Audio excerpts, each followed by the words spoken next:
Diawali dengan prosesi adat Mapak Banganten, kedua anggota DPRD Provinsi Jawa Barat dan DPRD Kabupaten Bogor dari Partai Nasdem setelah dilantik menggelar tasyakuran di lapangan Pendopo Keris. Anggota DPRD kakak beradik ini memohon restu kepada kedua orang tua dalam menjalankan tugas sebagai wakil rakyat. Simbol keris yang diberikan orang tua kepada kedua anaknya yang sukses menjadi wakil rakyat disaksikan langsung oleh pendukung, simpatisan, dan kader keris Kabupaten Bogor.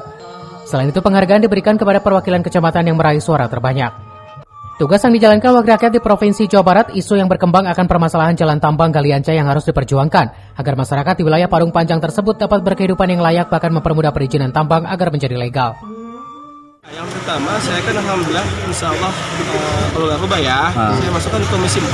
Komisi 4. Yang pertama yang saya perjuangkan tadi amanat dari Ketua Dewan Pembina dan Musyawarah Paguyuban, kita harus menyelesaikan jalan tambang di Parung Panjang. Ini kan menjadi PR kita bersama, yang menjadi problem yang menahun dan tidak kurang gitu. Satu sekian korban jiwa itu udah korban. Nah, itu harus segera diselesaikan. Dan tambang itu kan persoalan dari itu kan kewenangan provinsi. Itu kita upayakan di sana. Sementara itu, keluarga M. Rizky dan Santi Nur Sadiman, keris semakin melebarkan sayap dan merambah kota Bogor. Awalnya keris yang berdiri sebagai pengawalan untuk putra-putrinya, namun para jajaran keris berjuang dan mengawal Bogor ke depannya. Berdiri baru ya, setelah baru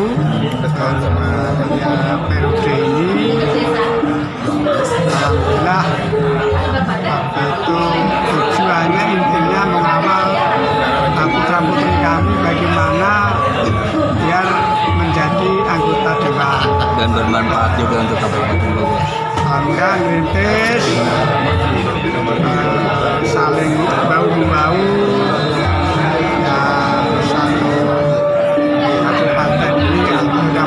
Setiap pilkada dan anggota kita yang sudah terkoordinir itu sudah ada 3.000 di Kabupaten.